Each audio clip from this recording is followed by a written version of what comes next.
Negosyante. Salitang masarap pakinggan, pero sa likod nito ay mga hirap na pinagdaanan.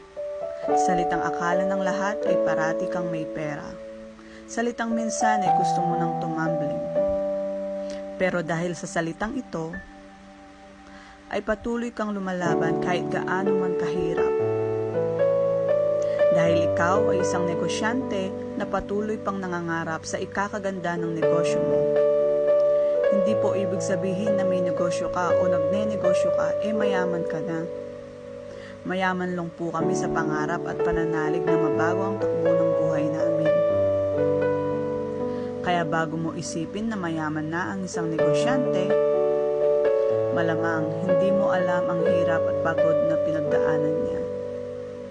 Kaya sa mga negosyanteng patuloy lumalaban para sa kanilang mga pangarap, saludo